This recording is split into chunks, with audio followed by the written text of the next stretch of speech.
and you'll be talking with someone who has already been where you are and found the way out. 866-482-LIFE. I exercise my due diligence. I've given amazing leadership to this agency. Amazing leadership? I've worked, yes. I don't understand how you can sit there and claim amazing leadership. When did you find out that Deputy Peterson had not gone into the building? Not for days. The school resource officer was behind a stairwell wall, just standing there. He was pointing his gun at nothing. He was pointing his gun at just a building. He's the only one with a gun. He's wearing a bulletproof vest. They actually had the authority to go and arrest that individual before anything could be done. I've also asked the school board to make a part of every day some kind of anti-violence, anti-gun message. We need to do this every day of the week and just really brainwash people into thinking about guns in a vastly different way. Brainwash people, brainwash people, brainwash people. Freedom prospers when religion is vibrant and the rule of law under God is acknowledged. An informed patriot is what we want. Welcome to American Family Radio's Focal Point, the home of muscular Christianity on conservative talk radio. Muscular Christianity. Where we relentlessly explore the intersection of truth and politics. The trouble with our liberal friends is not that they're ignorant. It's just that they know so much that isn't so. Now, here's your host, Brian Fisher. Hi, and welcome to this brand new week of broadcasting on the American Family Association Radio Network, AFR, American Family Radio. Brian Fisher is my name. Program is Focal Point, the home of muscular Christianity on conservative talk radio, and we are glad you are here. We've got a lot we are going to get to today. Hope you'll stick around for the whole thing. We're going to break down the interview with Broward County Sheriff with Jake Tapper yesterday, in which the sheriff sadly embarrassed himself in front of the entire nation. We'll play the highlights of all of that.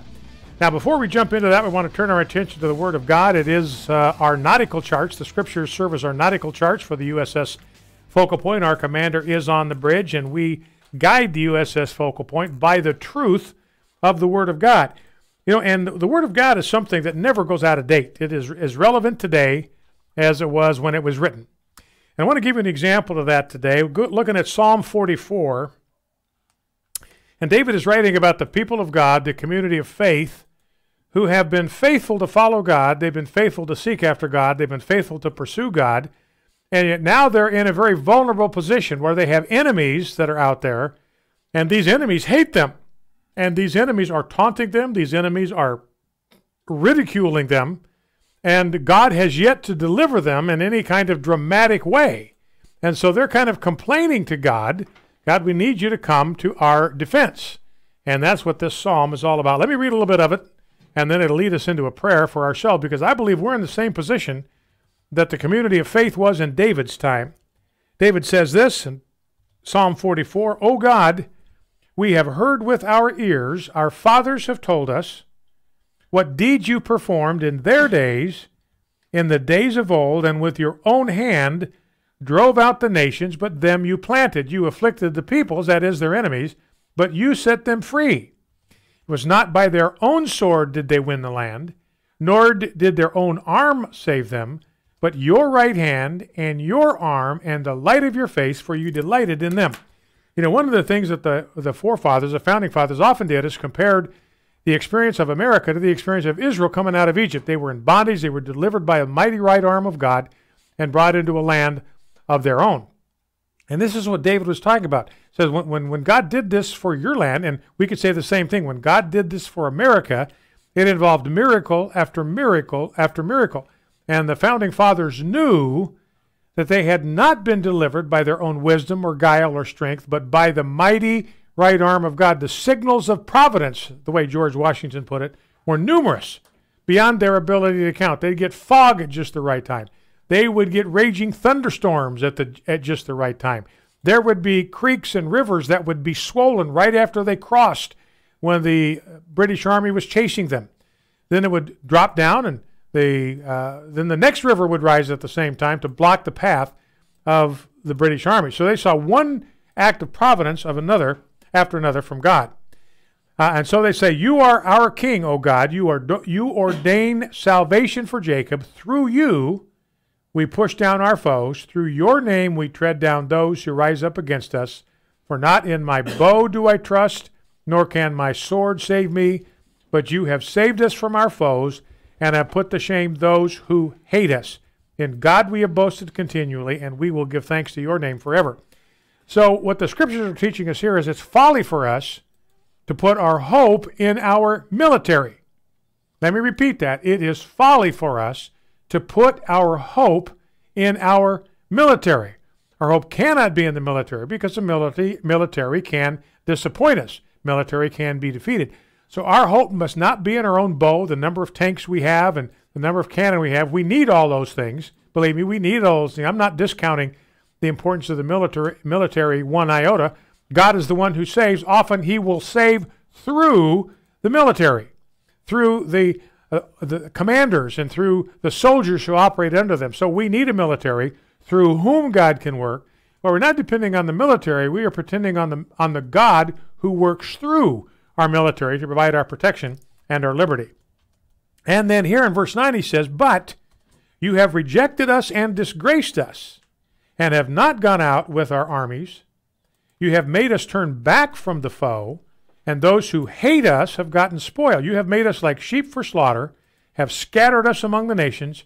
You have sold your people for a trifle, demanding no high price to them. You have made us the taunt of our neighbors, the derision and scorn of those around us. You have made us a byword among the nations, a laughingstock among the peoples. All day long my disgrace is before me. Shame has covered my face. The sound of the taunter and reviler at the sight of the enemy and the avenger. So he's writing about the fact that in his time, as in ours, there were those who taunted and who ridiculed and who mocked and even hated the people of faith. And so it seems as if God's favor and presence have been withdrawn because we're now the victim of taunting, we're the victim of reviling, we are the victims of hatred, we're the ones that are being punished. Think of Jack Phillips, the baker in Colorado. You think of Baron L. Stutzman, the florist in Washington. You think of the baker couple and the couple in Oregon that were bakers. They got punished to the tune of $135,000. We're now victims of those who hate us and taunt us. And there's a story or a column on National Review today which refers to the fact that we are at a breaking point in our nation's history because and this was evident in the NRA town hall, or the town hall in which the NRA was vilified. This is what the editors of the National Review say. These people aren't just angry at what happened in their town to their friends and family members. They hate me. They really believe I'm the kind of person who doesn't care if kids die, and they want to deprive me of the ability to defend myself. And that's the place we're in as people of faith today. The CNN town hall was no less vitriolic, or the online discourse, the CNN town hall was no less vitriolic than the discourse online. This is what people on the online say. The NRA has blood on its hands. It's a terrorist organization. We are lunatics at best and evil at worst. And he says, look, what's even more dangerous, it comes from a place of fierce conviction and sincere belief. So that's where we're at as a culture. It's a dangerous time. Those that are our enemies in the culture war, they believe that we are not just wrong, but that we are evil. Well, let's go to prayer. Lord God, we have heard with our ears what you have done in days long ago for our fathers in the faith. With your hand, you crushed and drove out their enemies before them. You planted them in the place of their adversaries and made them flourish. It was not by their sword or their arm that they gained victory, but it was by your right hand, your arm, and the light of your face, for you loved them. You are our King and our God, the God who decrees victories for your people. It is through you that we push back our enemies, and through you that we trample our foes. We do not trust in our own resources. Our strength does not bring us victory. You are the one who gives us victory over our enemies. And yet now it seems as though you have rejected and humbled us. You no longer go out with us to battle. You have made us retreat, and we have been plundered by our adversaries. You have given us up to be devoured like sheep and have scattered us. We have been brought down to the dust. You have made us an object of scorn and derision to those around us. Our neighbors shake their heads at us. Our disgrace is before us all day long. We plead with you to awake, O Lord. and to rouse yourself. Do not reject us forever. Please do not hide your face and forget our misery and oppression. We beg you to rise up and help us. In Jesus' name. You shall not murder. Hello, everyone. I'm Tim Wildman, president of American Family Association and American Family Radio. This is the 6th commandment of the 10 commandments. You shall not murder. We are asking schools all over America to put this on their marquees, put this on their signs out in front of their school for 1 week to remind America's students that innocent life is precious. Help us spread the word about this campaign to your friends and family. Please go to our website, afa.net, and sign our open letter to America's schools. We need to proclaim this message, you shall not murder, across the land. Why? Because gun control alone will not solve matters of the heart.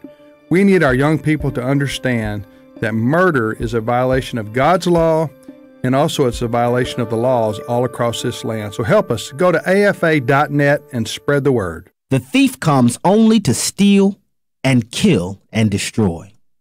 I came that they may have life and have it abundantly. My name is Abraham Hamilton III, and this is the Hamilton Corner. While much media attention has been focused on ISIS and the plight of persecuted minorities in the Middle East, 11,500 Christians have been slaughtered in northern Nigeria in 5 years. Entire villages have been destroyed in one fell swoop. The culprits are Boko Haram, the Nigerian version of ISIS, and the Muslim Fulani herdsmen who burn entire villages to the ground if poor farm families refuse to allow the herdsmen to dominate their farms. Why is this going unreported? Listen to the Hamilton Corner, weekdays from 5 to 6 p.m. Central on AFR. For more from Abraham Hamilton III, Public Policy Analyst for the American Family Association. This is Focal Point with Brian Fisher on American Family Radio. Hi, welcome back to Focal Point, American Family Radio. Brian Fisher is my name. I just want to jump right into what's going on in Florida. Had some other developments today. President Trump had a convocation of sorts at the White House this morning, bringing governors together from all over the country to talk about the problem with guns. We're going to play a soundbite from Governor Matt Bevin of the state of Kentucky, which I thought was particularly on point, given the issues that we are dealing with as a culture. And remember what we saw in Psalm 44. That's what's going on today. Our enemies ridicule us. They taunt us. Did you see what happened to Marco Rubio at that town hall? Did you see what they did to Dana Lash at that town hall? They called her a murderer. They called her a child killer. She had to have an armed escort to get out of there. This is a woman who has never harmed another living thing in her entire life. And they would have lynched her if they could before she left that hall. That kind of hatred, it comes from a passionate place of belief. They're sincere about that.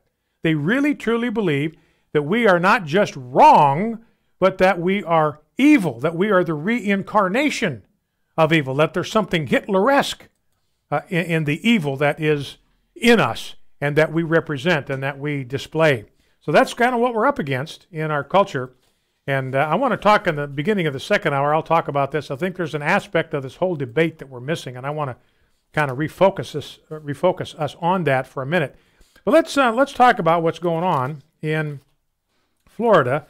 One of the things we're going to do is play some sound bites from the interview that the Broward County Sheriff Scott Israel had with Jake Tapper on CNN. Is his name Scott Israel or Steve Israel?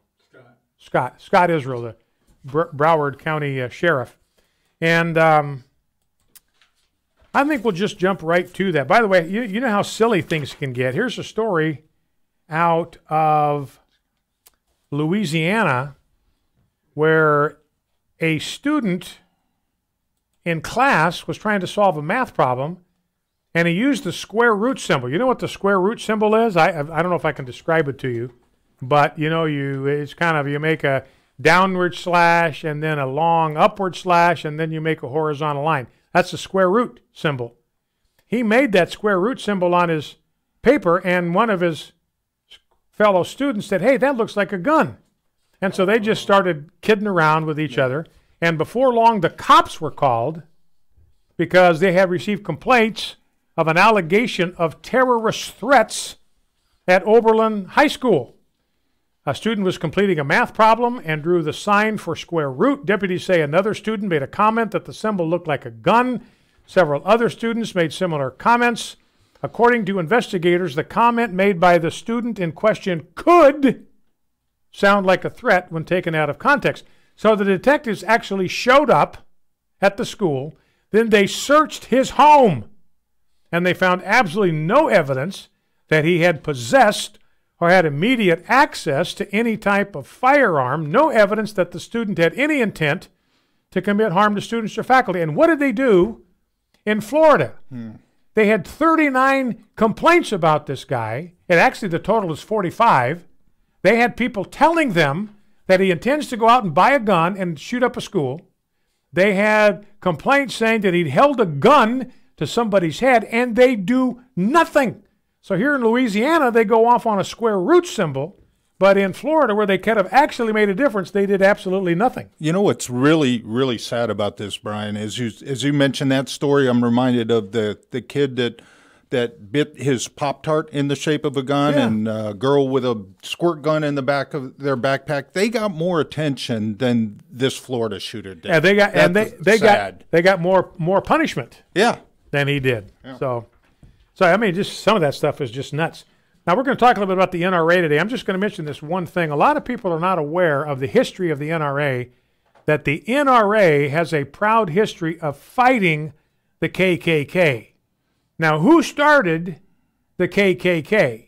It was the Democrats. The KKK, from beginning to end, has been a Democrat organization. It was originally formed after the Civil War to fight Republicans who were being elected to public office in the South, even to assassinate them, to use violence to keep Republicans from taking elected office in the South.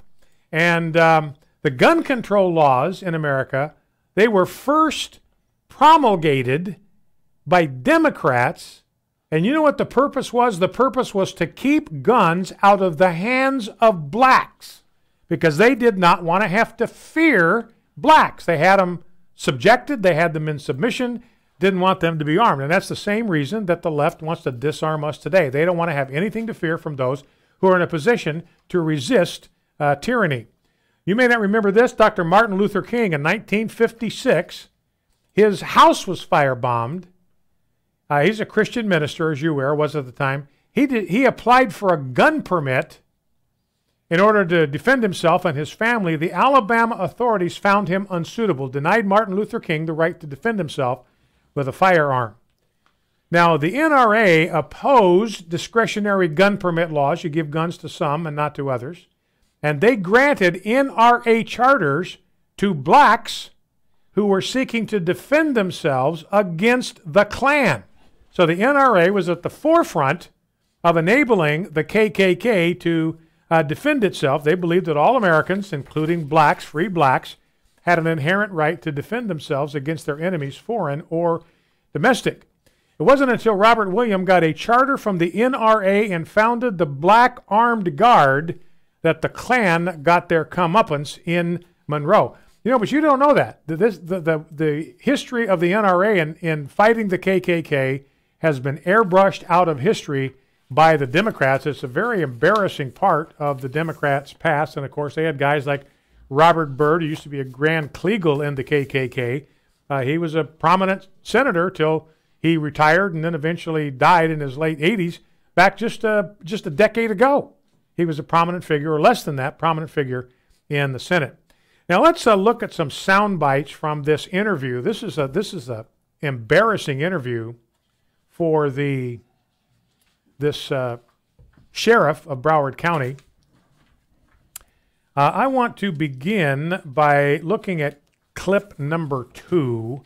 Again, this is Jake Tapper talking to the sheriff of Broward County. Remember, it was his guy that stood outside the school while the shooting was taking place. He could hear gunshots going off inside the school, and he did bupkis. He stood there, didn't move. Now it turns out that there were 3 other Broward County sheriffs who also stood outside the building, heard gunshots, and did nothing, did bupkis. When the Coral Springs police showed up, they blew past these guys and went right in to the school. One of them was an unarmed policeman from Coral Springs. He was out watering one of the athletic fields at this high school because he had a son or a daughter that's in the athletic program there. He heard the gunshot. He's in a T-shirt and shorts. So he runs toward the sound of gunfire. He borrows a vest from the Coral Springs police. He borrows a backup weapon from one of the cops, and he goes in his shorts and a T-shirt. Meanwhile, the Broward County guys are sitting out there on their thumbs. You know, one of the observations I made on Twitter last weekend is Broward County seems to breed cowardly cops, the cowards from Broward. So anyway, that is a backdrop. Here is Jake Tapper interviewing Scott Israel, clip number 2. Are you really not taking any responsibility for the multiple red flags that were brought to the attention of the Broward Sheriff's Office about this shooter before the incident, whether it was people near him, close to him, calling the police on him? I exercise my due diligence. I've given amazing leadership to this agency. Amazing leadership? I've worked... Yes, Jake. There's a lot of things we've done throughout this. You don't measure a person's leadership by a deputy not going into a. These deputies received the training they needed. Maybe you measure somebody's leadership by whether or not they protect the community. In this case, you've listed 23 incidents before the shooting involving the shooter, and still nothing was done to keep guns out of his hands, to make sure that the school was protected, to make sure you were keeping an eye on him. Your deputy at the school failed. I don't understand how you can sit there and claim amazing leadership. Jake, on 16 of those cases, our deputies did everything right. Our deputies have done amazing things. We've taken this, in the 5 years I've been sheriff, we've taken the Broward Sheriff's Office to a new level. I work with some of the bravest people I've ever met. One person, at this point, one person didn't do what he should have done. It's horrific. The victims here, the families, I pray for them every night. It makes me sick to my stomach that we had a deputy that didn't go in, because I know if I was there, if I was on that wall, I would have been the first in, along with so many of the other people. Now, what's interesting to me about this guy, he's laying all the blame off. This is yesterday on Jake Tapper, so he's still laying all the blame off on this one single solitary deputy, and I'll tell you why. I think he wants to scapegoat this guy. He wants to try to pick somebody for everybody to blame, everybody to demonize, everybody to vilify, because he knows if people take an honest, objective, dispassionate look at it, he's the guy that's going to look bad. Now, let me ask this question. You say, this guy didn't do what he was supposed to do. He was supposed to go in and neutralize the shooter. Then let me ask you, Sheriff Israel, if you had trained your police so effectively and so well that when they heard the sound of gunfire, their responsibility was to go into the school, find the shooter, neutralize the shooter, kill the shooter, why in the world then was it not just this one guy, but 3 other deputies who stayed outside the building? Why did not a single one? If you are doing, what was the word that he used to describe his leadership? Amazing. Was it amazing or astonishing or something? Amazing. If you're exercising such amazing leadership, which you so humbly proclaimed, why is it that every one of your deputies did not go in the building? Why did the Coral Springs guys had to go into the building, and your guys were still sitting outside on their hands? And so I think that's why, again, he was looking to demonize this one police officer. You know, he went in front of the whole world and gave the world his name. They had to have police from the Palm Beach Police Department surround his house to protect him for his own safety, because his own sheriff had put his life in jeopardy by demonizing him in front of the whole country. Now, we don't know. We're going to find out more. It's possible when all 4 of these guys stay outside the building, maybe this sheriff had trained them when you have an active shooter situation, You create a staging area, you create a perimeter, you wait till the SWAT team shows up. Maybe this guy was doing exactly what the sheriff had trained him to do. We just need more information. Back with more. Stay with us. Focal Point, American Family Radio.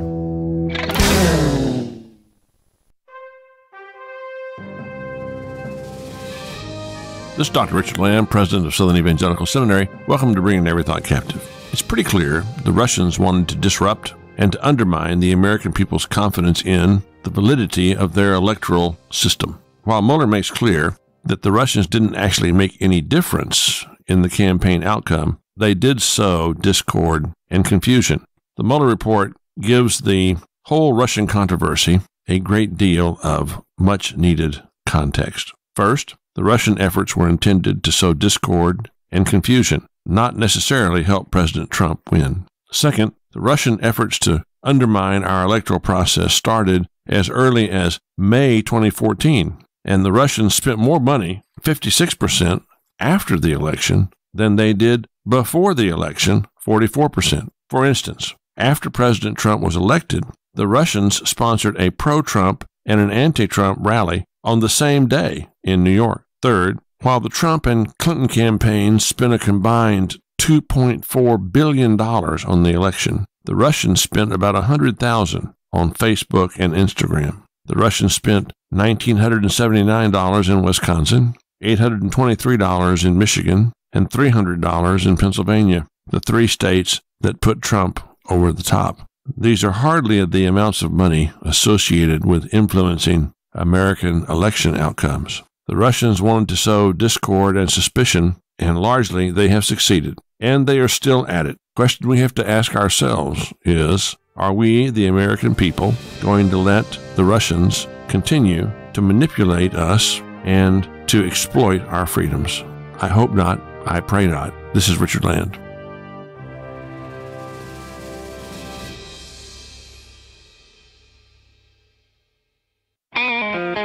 This is Focal Point with Brian Fisher on American Family Radio. Listen to the audio podcast or download today's program at afr.net. You can also read Brian Fisher's columns at afa.net. afa.net.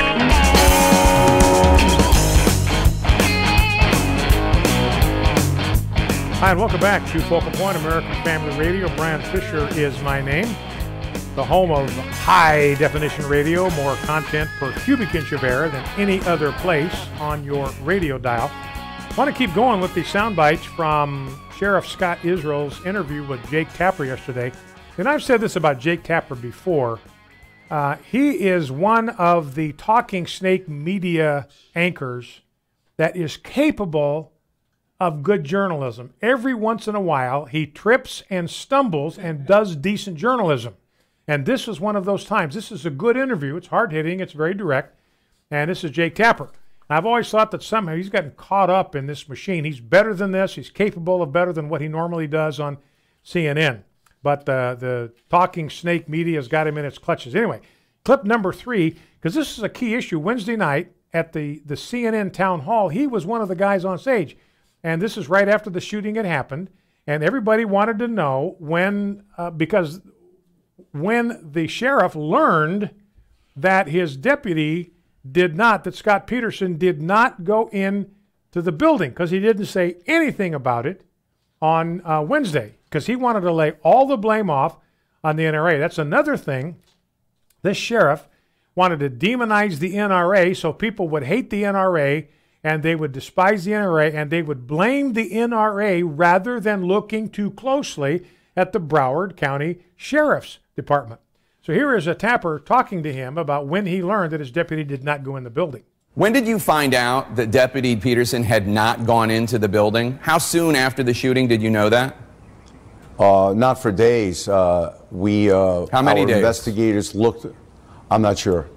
Because you spent much of the Wednesday night town hall on CNN with the entire Stoneman Douglas community, students and teachers and parents, attacking the NRA, saying that police need more powers, more money to prevent future tragedies. You didn't disclose any of this to the crowd then, the Stoneman Douglas high school community.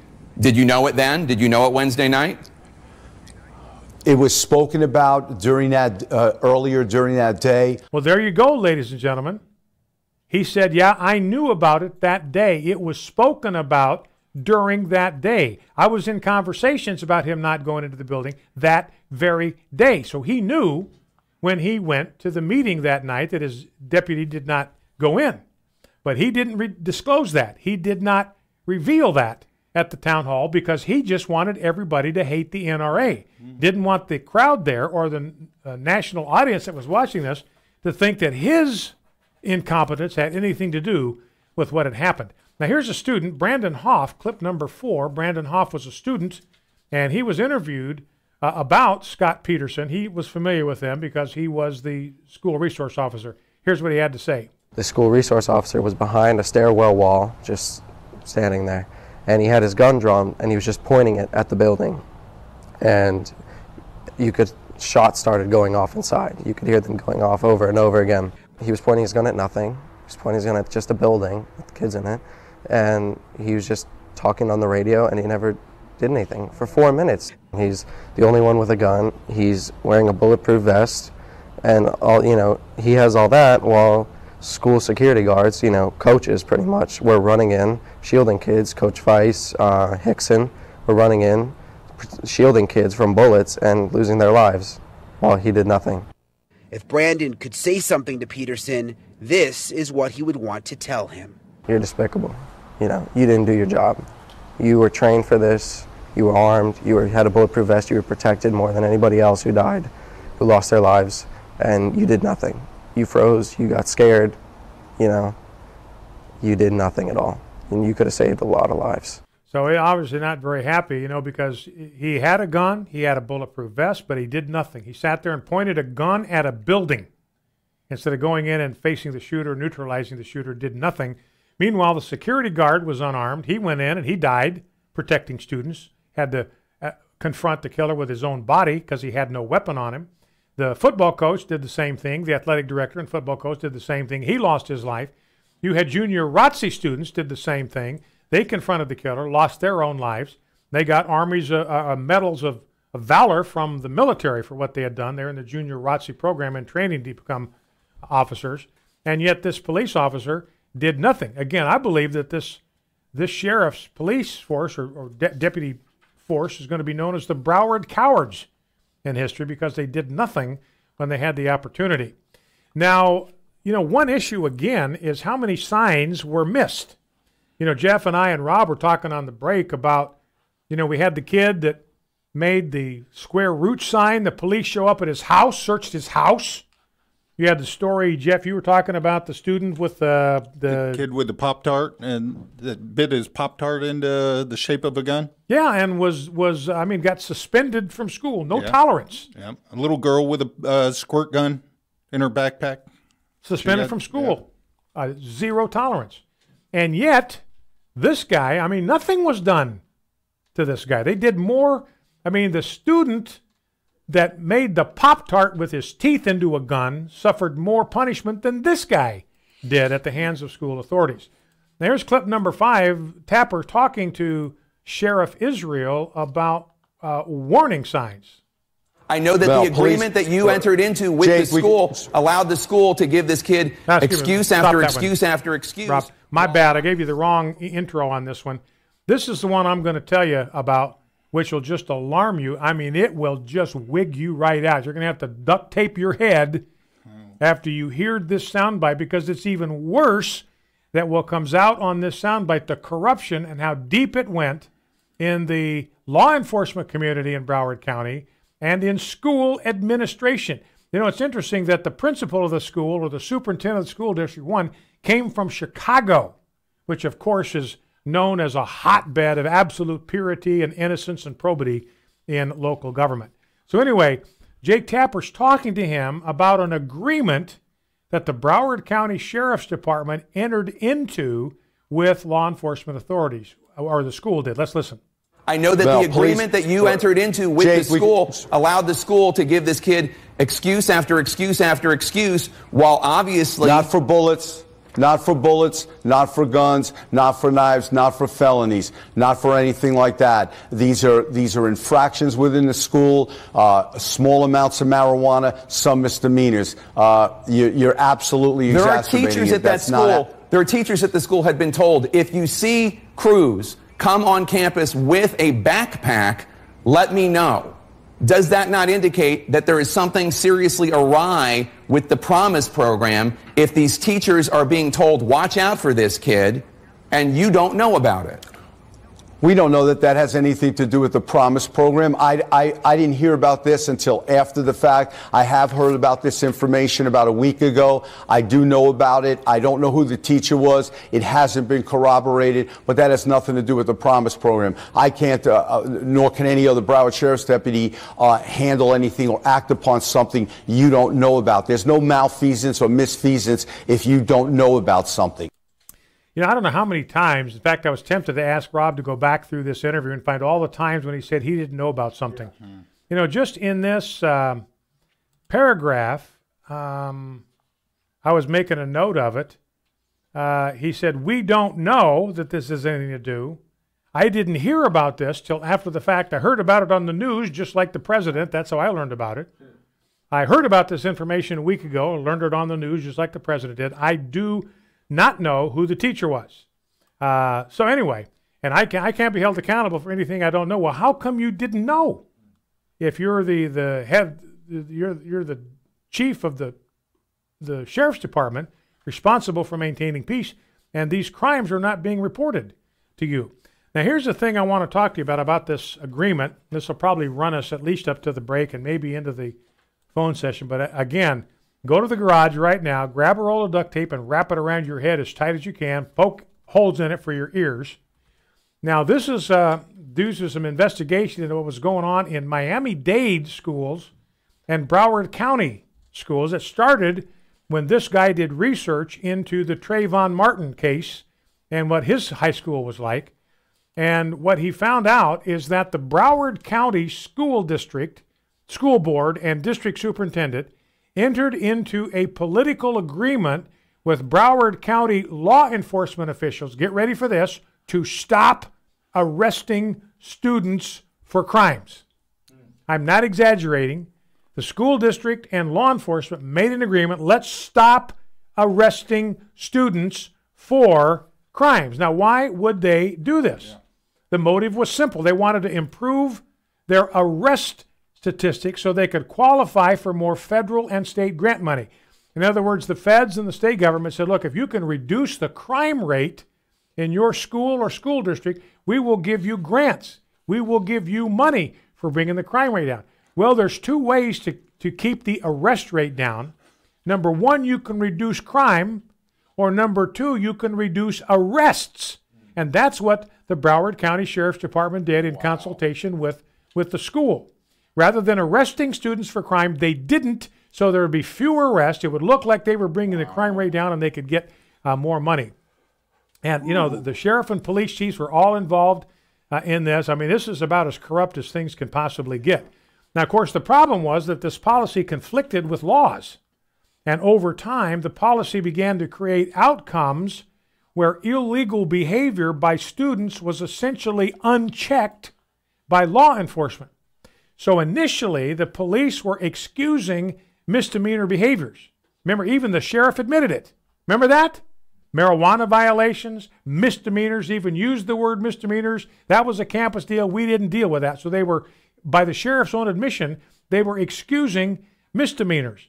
But it wasn't long before they were excusing violent felonies, armed robberies, assaults, and worse. These things were being excused. And the need to continue lowering the arrests year over year meant that increasingly more severe unlawful behavior had to be ignored. Over time, even the most severe of unlawful conduct was being filtered by responding police, all in order that they could make their arrest record look like they were reducing crime. Now, the cops were in a bind. They were encountering criminal conduct, and yet they had to hide the conduct. So what did they do? There were examples of burglary and robbery. These are burglaries committed by students, robberies committed by students, where the police had to hide the recovered evidence in order to let the kids get away without reports. So in other words, a kid would commit a burglary, he'd be apprehended by the police. He'd commit a robbery, be apprehended by the police. Because they didn't want that to show up on their crime stats, they didn't write a report, and they just hid the evidence. They took the contraband and just stuck it in a locker somewhere. We'll be back with your phone calls and a little more information. 888-589-8840. American Family Coffee is coffee with a cause. Not only is it a delicious way to start your day, but it can also wake you up to the idea of supporting the American Family Association through a product you'd normally buy anyway. And you know, there's almost nothing as wholesome and basic to American culture as a good cup of coffee. Choose from morning blend, evening blend, and everything in between. Get your American Family Coffee and support the American Family Association at afastore.net. Exposing Washington with Walker Wildman. So who is responsible for the dysfunction in Washington? That's what we're going to be discussing today. We have become one of the most litigious societies on the planet. The goal of this show is to bring clarity to the news coming out of Washington, D.C., and to expose the deception that has plagued our nation's capital for decades. Exposing Washington. Each Saturday at 2:30 p.m. Central. On American Family Radio. You shall not murder. Hello, everyone. I'm Tim Wildman, president of American Family Association and American Family Radio. This is the 6th commandment of the 10 commandments. You shall not murder. We are asking schools all over America to put this on their marquees, put this on their signs out in front of their school for 1 week to remind America's students that innocent life is precious. Help us spread the word about this campaign to your friends and family. Please go to our website, afa.net, and sign our open letter to America's schools. We need to proclaim this message, you shall not murder, across the land. Why? Because gun control alone will not solve matters of the heart. We need our young people to understand that murder is a violation of God's law, and also it's a violation of the laws all across this land. So help us. Go to afa.net and spread the word. American Family Radio. You're listening to Focal Point with Brian Fisher.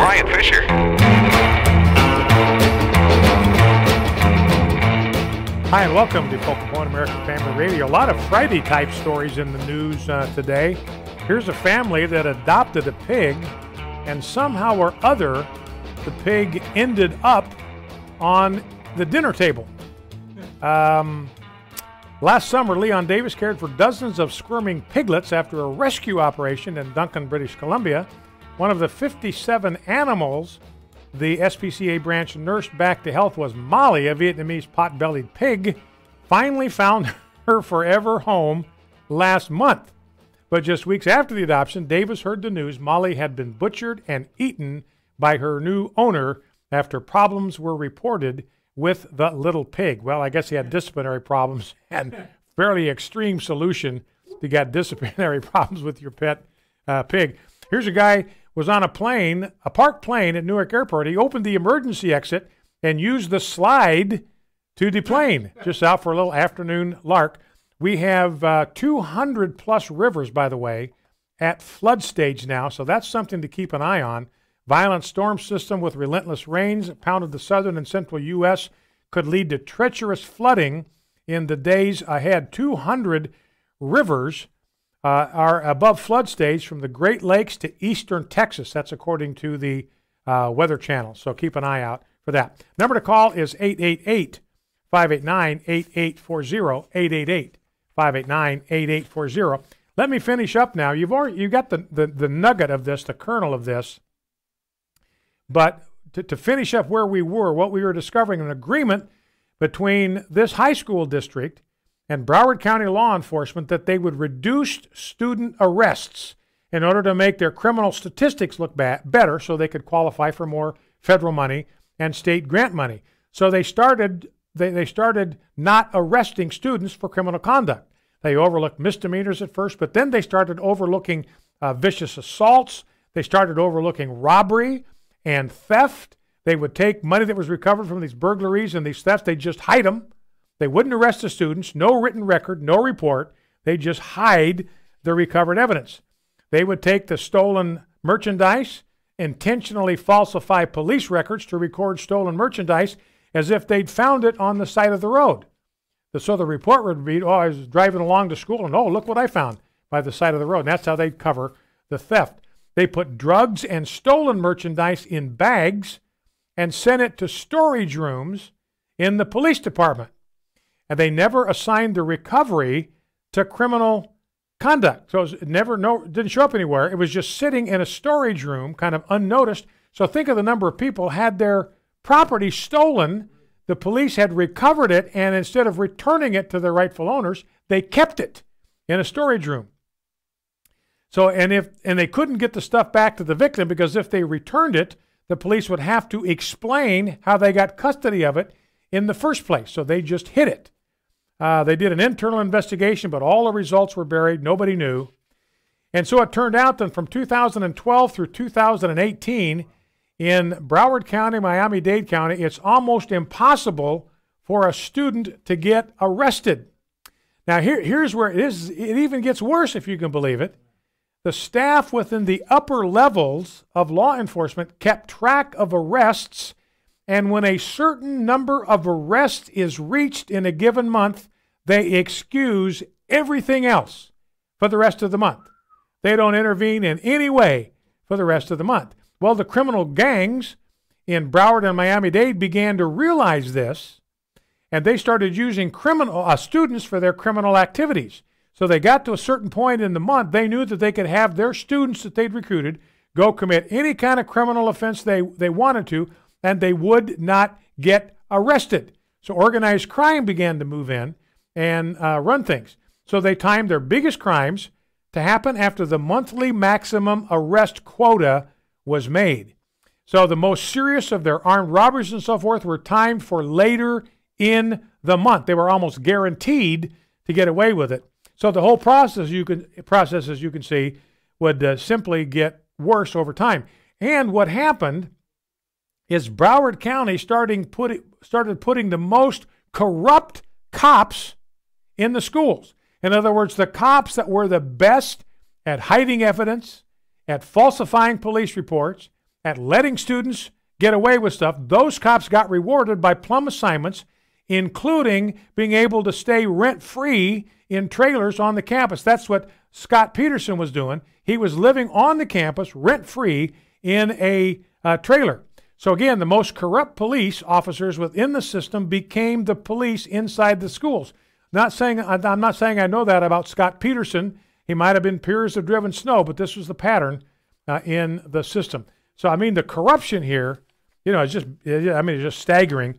And this Nicholas Cruz, by the way, he went to 6 Broward County schools in 3 years. So you can't tell me that they didn't know that this guy was trouble on stilts. All right, let's go to the phones.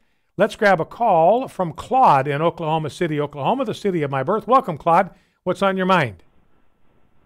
All right. What you just said about the system between the police and the school students might account for the reasons why when people called in that their red flags were not registered, because it was this par for the course. There was their own system, and so it even makes the sheriff even look worse. So that even means that he knew he was controlling that system. So they were just going on under his authority. So that makes him even pure worse. So that's why I just think, and basically what it bounds down to politics. And some of these other crimes in Las Vegas, it might be the same thing going on. So I'll just hang up and let you respond. All right, Claude, I appreciate that, and I think you're right on point. And what you start having then is this kind of lawless environment, and pretty soon everybody in the school, the word gets around that the quota has been reached, and the police aren't going to do anything for the rest of the month. So it's just open season for students to commit criminal activity. So that's what was going on in this school apparently. Like others. Therefore, warning signs weren't recorded, they weren't registered, they weren't notified, the police weren't notified, no written arrest. It's no wonder that the problem began to get worse. All right, let's go to Kathy in Baker City, Oregon. Been through that place many times when I used to live in Boise. Kathy, welcome. What's on your mind? Well, Brian, as I listen to Sandy Rios and today's issues, Janet Mefford, listen to you, listen to even the national news, it occurs to me, is this may be an avenue by which the left, progressive liberals are going to use as an avenue to do away, or at least attempt to do away with the Second Amendment of our Constitution. It just makes me sick. Yeah. Well, Kathy, and I think you're right about this. We already have politicians now, fairly prominent politicians, calling for a repeal of the Second Amendment. You know, Condoleezza Rice said yesterday, we have to re-examine the role of the Second Amendment in modern society. The only reason you'd bring that up, you're going to re-examine, is you're thinking of modifying it or amending it or doing away with it. So even Condoleezza Rice is talking about this stuff. You know, and I wouldn't even suspect a conspiracy here, because everybody on the left wants this. They don't even have to conspire together, because they all want exactly the same thing. And if there's something going on that they can become a part of that will further that objective, they'll jump in with both feet. You delete the Second Amendment and you might as well get ready, because the First Amendment's gone. Oh, yeah, everything's gone. Everything. It's just chaos and civil war if the Second Amendment goes down. All right, Kathy, I think you're right. It is the left that's behind this. It is a ploy. I mean, the left wants you to think that they care about students. They don't. What they care about is disarming the American people. It's all about the political objective. Like Claude said, this is all about politics, and their political objective is to disarm the American people. It's not to keep students safe. You know, because if their real agenda was to keep students safe, it's just absurd. Because they say we have to disarm the American people. There's too many guns, and we got to keep a student safe by taking guns out. And then they criticize the cop because he didn't use his gun. You realize how absurd the left sounds, how self-contradictory they are? All right, Kathy, that's a good call, and I think right on point. Let's go to Cindy in Texas. Cindy, welcome. What's on your mind? Hi. So my thought is more about, like, what has changed over the course of years. I've heard lots of people say that, the past 20 years, it seems like this is happening more and more. And, it just kind of hit me the other day. We have this No Child Left Behind. So we're forcing these kids to stay in school that don't want to be there. They're bullies or they're being bullied, and their back's against the wall because they're forced to go to school. Why don't we go back to the old ways? You're kicked out. You're expelled. We don't provide you. We don't kick you on to the next school and the next school, or you're at an alternative school or whatever. You either want to come to school and you come, or you don't. And That's it. And that seems like that would save the taxpayers a lot of money for all of these programs that we have to do to keep these kids in school. It's ridiculous. Well, and that's a good point, Cindy. And I'm kind of a heretic on this score, but I agree with you. I feel that education ought to be optional.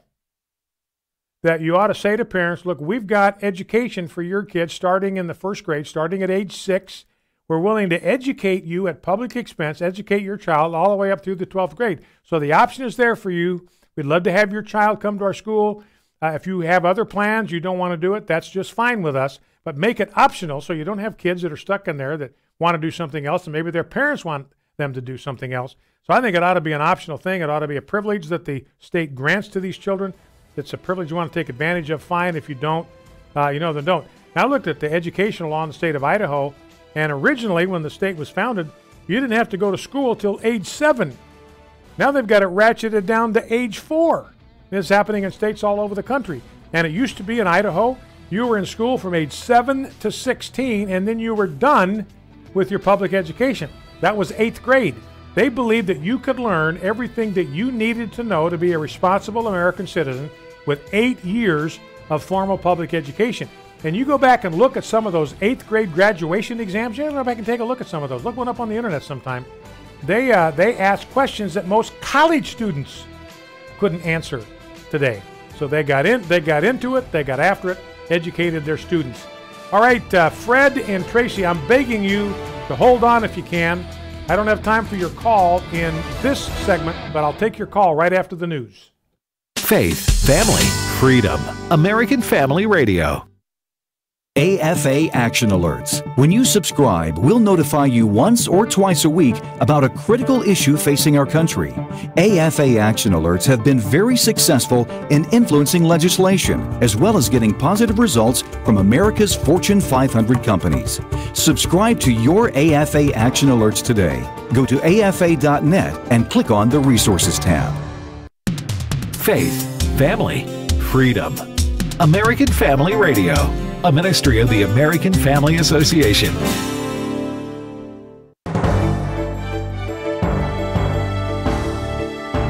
American Family News, I'm Rusty Pugh. President Trump is meeting with some of the nation's governors at the White House discussing a list of issues facing the nation, including guns. John Decker has more. In the listening session with the governors, the president assured them that so-called bump stocks, which allow semi-automatic weapons to fire at greatly increased rates, will be outlawed, saying he will put them in a category with machine guns. He also said he supported spending $500 million to put an armed officer at every school in the country. The president also said that he had lunch over the weekend with the leaders of the National Rifle Association and told them we need to do something to respond to these deadly mass shootings. At the White House, John Decker, Fox News. The Supreme Court is poised to make a decision which could affect the future of unions in the country. Jared Halpern has more from outside the nation's highest bench. A question about union fees paid by non-union members has appeared to again divide this court. 2 years ago, a case from California teachers split the justices 4-4. Today, a challenge from an Illinois state worker was also heard by the same justices, plus the court's newest member, Neil Gorsuch. Gorsuch asked no question, saying nothing during the 1-hour argument, spending that time just listening and offering no indication of which side he could come down on, presumably as a high-breaking justice. At the Supreme Court, Jared Halpern, Fox News. Meanwhile, the U.S. Supreme Court is refusing to get involved in the legal fight over the Deferred Action for Childhood Arrivals program for now. More from Rachel Sutherland. The High Court denied a government request to immediately decide whether the Trump administration can end the program protecting illegal immigrants brought to America as children. The issue now goes back to a federal appeals court. A federal judge ruled last month that the administration could not end the program on March 5th, a decision President Trump announced 6 months ago. He wanted Congress to find a fix for the so-called dreamers, but lawmakers have rejected several immigration proposals. In Washington, Rachel Sutherland, Fox News. A Wisconsin town has enacted a far-reaching non-discrimination ordinance that threatens the religious liberty of churches and religious organizations. Steve Jordahl reports it's not going unchallenged.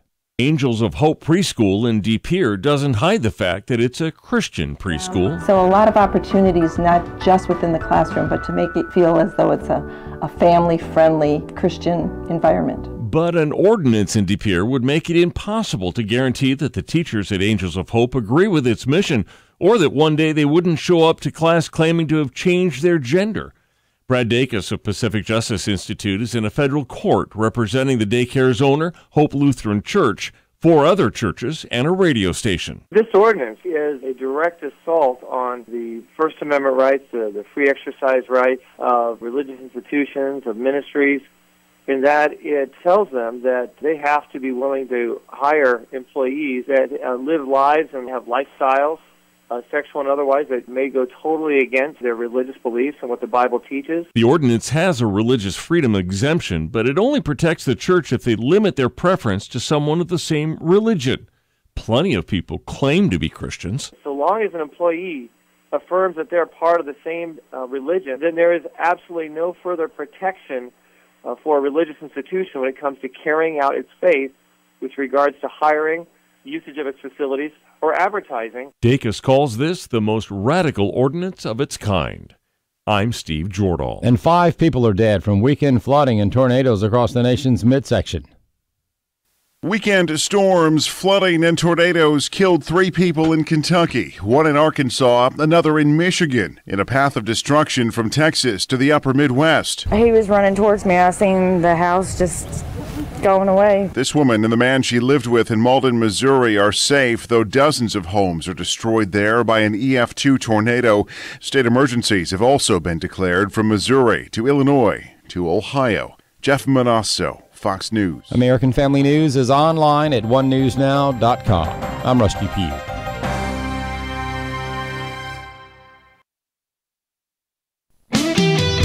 The book of Revelation is the greatest manual for what it means to be an overcoming Christian you will ever find. If you want to be victorious and get in on the victory that Christ has already wrought at the cross, the book of Revelation outlines various steps for those who will overcome. Join Dr. David Jeremiah for his series Escape the Coming Night, next time on Turning Point. 5:30 a.m. and 7 p.m. Central on American Family Radio. I exercise my due diligence. I've given amazing leadership to this agency. Amazing leadership? I've worked, yes. I don't understand how you can sit there and claim amazing leadership. When did you find out that Deputy Peterson had not gone into the building? Not for days. The school resource officer was behind a stairwell wall, just standing there. He was pointing his gun at nothing. He was pointing his gun at just a building. He's the only one with a gun. He's wearing a bulletproof vest. They actually had the authority to go and arrest that individual before anything could be done. I've also asked the school board to make a part of every day some kind of anti-violence, anti-gun message. We need to do this every day of the week and just really brainwash people into thinking about guns in a vastly different way. Brainwash people, brainwash people, brainwash people. Freedom prospers when religion is vibrant and the rule of law under God is acknowledged. An informed patriot is what we want. Welcome to American Family Radio's Focal Point, the home of muscular Christianity on conservative talk radio. Muscular Christianity. Where we relentlessly explore the intersection of truth and politics. The trouble with our liberal friends is not that they're ignorant. It's just that they know so much that isn't so. Now, here's your host, Brian Fisher. Hi, and welcome back to the second hour of Focal Point on American Family Radio. Brian Fisher is my name. The program is Focal Point. We were talking in the first hour about this corrupt policy that Broward County Sheriff's Department and the local high school where the shooting took place had entered into an agreement. Well, it was like county-wide. Every school had this agreement that the police, in order to improve arrest records and look like they were bringing the crime rate down, would simply refuse to engage students who were engaged in criminal conduct. You know, and so the reality is, in this deal with this shooter, it's not that the warning signs were missed, it's that they were ignored. They chose not to pay any attention to those warning signs. You know, and it may have something to do with, remember the 30-minute delay they found out about? They discovered that the security tapes were running on a 30-minute delay. Why would they do that? Well, one possibility, and it's a front runner in my mind, is, you know, cameras are going to record whatever's going on in front of them. So they're going to record criminal conduct on the part of students. So what if you want to cover that up? You got to give yourself 30 minutes to find it on the tape and erase it. So it gives you an opportunity to conceal evidence that'd make you look bad. All right, let's go back to the phones. Let's go to Fred in West Virginia. You know, Jeff and Rob and I were talking about the fact that, you know, when you had the shooting of Steve Scalise by that left-winger, there were no calls for gun control. Remember that? Yeah, they never called for gun control. They never demonized the NRA. They never started screaming about we got to get hands out of rotten people like this left winger. They just did not do it. You know, and there was another shooting where there was a similar kind of Kate Steinle. Yeah.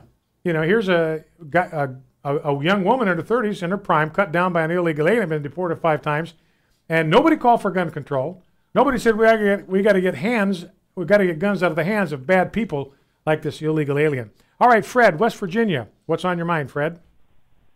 Hi, Brian. Thank you for taking the call. Yes, sir. I'm wondering if people remember back to sometime in the 70s, I believe, when there was a shooter went into a McDonald's in San Ysidro, in the San Diego area, and started shooting people, and the police showed up. There were dozens of them hiding behind their cars with their pistols drawn, doing nothing. And I don't remember how many people this guy killed, but it was a dozen or more. Yeah. Well, so that's, you know, what you're saying is this isn't the first instance where you're looking at what the police are doing, or more importantly, not doing, and you wonder what in the world are these guys doing there? If they got guns and vests and they're outnumbering the bad guys, why don't you do something about it? All right, Fred, listen, I appreciate the call. Yeah, that was a sobering shooting down in San Ysidro back in 1984, I think. Let's go to Tracy in Illinois. Tracy, welcome. What's on your mind? Talk to me. Well, I have a comment and a question. I was listening, the comment is I was listening to Limbaugh this morning, and he said it was a national program, not just a county one, that the Obama administration started when they were targeting all the police departments and how they were trying to keep minorities out of prison. Yeah. My question is, when the military stands down or goes AWOL, they can be charged for that. Is there any way to charge these officers for dereliction of duty? Well, that would probably have to do with local law or Florida state law, and I don't know what the answer to that question is. You know, there may be nothing more they can do but suspend these officers or fire them. That may be the most they can do. And I mean, it seems to me clearly that heads need to roll in this situation, starting with the sheriff. You know, and Tracy's exactly right. You know, and Tracy, it sounds like you listened to Rush Limbaugh and then you cut over and listened to Focal Point, a noble example for others to imitate. But thank you for your call. You know, and she's right about this going back to the Obama administration, Eric Holder. They wanted to get the incarceration rate of black kids down because more black kids proportionally were being arrested than white kids. They felt this represented discrimination. Remember, they just count noses. And if there are more black noses in prison than white noses, then they believe there's systemic and systematic discrimination. They don't take into account what the black noses over here might have been doing and the white noses over here might have been doing.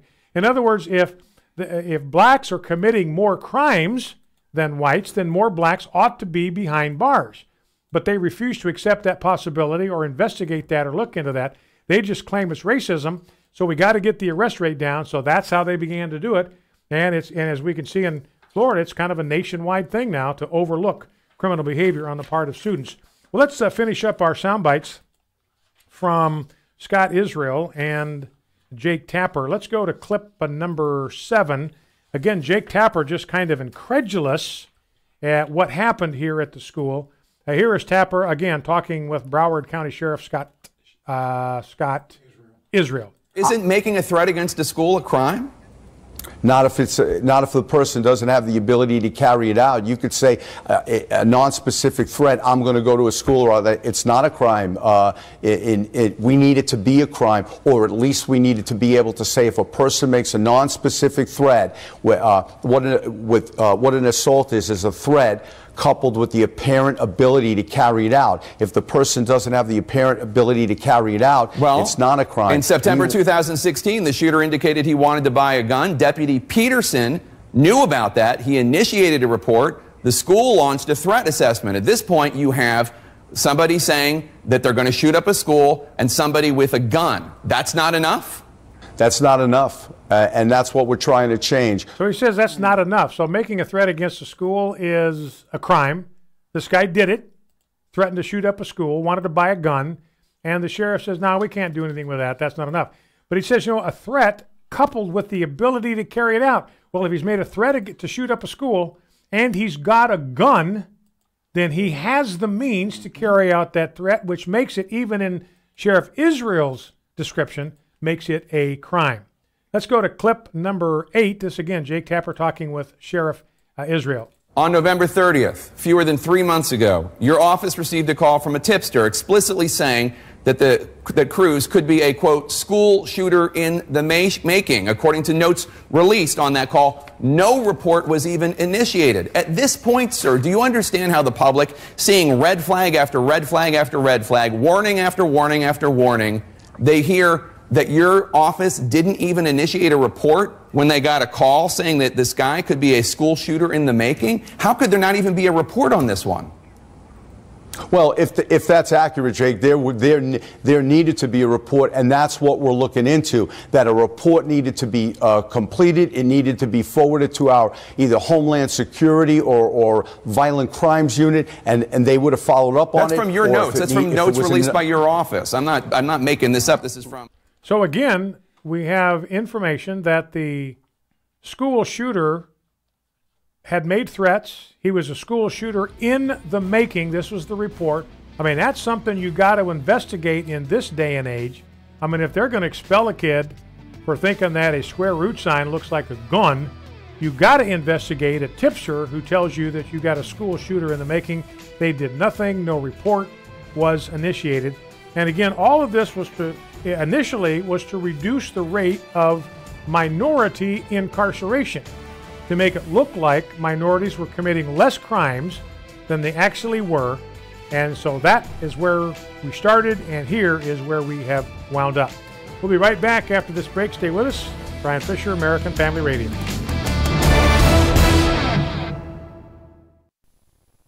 You shall not murder. Hello, everyone. I'm Tim Wildman, president of American Family Association and American Family Radio. This is the 6th commandment of the 10 commandments. You shall not murder. We are asking schools all over America to put this on their marquees, put this on their signs out in front of their school for 1 week to remind America's students that innocent life is precious.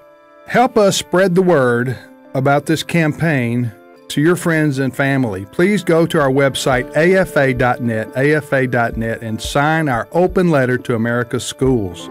We need to proclaim this message, you shall not murder, across the land. Why? Because gun control alone will not solve matters of the heart. We need our young people to understand that murder is a violation of God's law, and also it's a violation of the laws all across this land. So help us. Go to afa.net and spread the word. Are you a responsible person who finds yourself growing deeper and deeper in credit card debt and you're not sure how to fix the problem? Then get ready for a toll-free number that will put you on a path to financial recovery. Trinity Debt Management is a nonprofit organization that will consolidate your accounts into one easy-to-manage monthly payment, put a stop to late fees and over-limit charges, and reduce your interest rates by as much as 60%. You'll save thousands and become debt-free for keeps. It's not a loan. It's a smart way to relieve your stress, meet your obligations, and preserve your self-respect. If your debt has you down, we should talk. Gather up your bills and call this toll-free number for a free, no-obligation debt analysis. 1-800-788-1813. That's 1-800-788-1813. If you're in debt and you need help, call Trinity at 1-800-788-1813. This is Focal Point with Brian Fisher on American Family Radio. Hi, and welcome back to Focal Point, American Family Radio. I had a caller last segment, remember, who told us she'd listened to Rush Limbaugh this morning and was now listening to Focal Point. Great idea. Start your information day with 2 hours of Rush Limbaugh, then switch over, instead of listening to the third hour of Rush, switch over and spend 2 hours listening to Focal Point. But then you'd miss Janet Medford and today's that's issues. True. That's very true. So ignore whatever I just said. Listen to Jeff. Don't listen to Rush. Listen to AFR. Yeah. Actually, a very, very good point that Jeff is making. Let's make sure my bosses don't hear about this. All right. Yeah. They already have. Or Janet, or Today's Issues. Don't let the Today's Issues crowd hear about it, because that's Tim. That's my boss. Yeah. So, all right. Real quick notice from Politico. They must have hated to have to do this. They've got a feature piece in Politico, appeared yesterday. The headline is Trump is winning. Donald Trump is on track to win re-election to the presidency of the United States. That must have just killed them to write that line. Yes, despite Russiagate, despite whatever gate he blunders through next, despite approval ratings that would make Nixon weep. Actually, they're up to 50% in one poll. The CNN poll has him down to 35%, so it depends on who you trust. Despite his mind-numbing political misjudgment, defending accused pedophiles, for example, that was not a misjudgment. There's no evidence that Roy Moore was a pedophile. None. He was accused, was alleged, but there was absolutely not one shred of evidence that any bit of it was true. And the endless, unnecessary daily drama, Trump is winning. It's actually happening, people. And if there are those who want to stop it, and there are, of course, millions, they need to know what they are up against. It's a lot more than they overconfidently think. Said, consider Trump's record as president. These are liberals writing this now. He actually has something to run on. He's cut taxes. He's rolled back regulations. He's put ISIS on his heels. Sounds like an excerpt from Focal Point. The economy and the stock market are humming along again, despite recent turmoil. Any other Republican incumbent running on that record of relative peace and prosperity, just as Eisenhower and Reagan did, would be in pretty good shape for re-election. If jobs continue to be created, the economy continues to hum, whether he deserves the credit or not, enough voters might just hold their nose again and vote for him. And then the next point they make is, look, his opposition right now cannot get their act together. So Politico asks the question, who speaks for the Democratic Party? If you ask that question, who is speaking for the Democrat Party? Who represents the Democratic Party today? Who would you pick? I mean, there's nobody that comes to mind. Hillary Clinton? Nah. Joe Biden? I don't think so. And so you start getting down through the list and you start running out of people that are effective spokesmen for the Democratic Party. Apparently not Dianne Feinstein either. Not Dianne Feinstein. I don't know if you heard this. She didn't even get the endorsement of the Democratic Party in California. They voted against her 54-37. So the guy that got the 37%, Kevin De Leon, I think he's a state senator.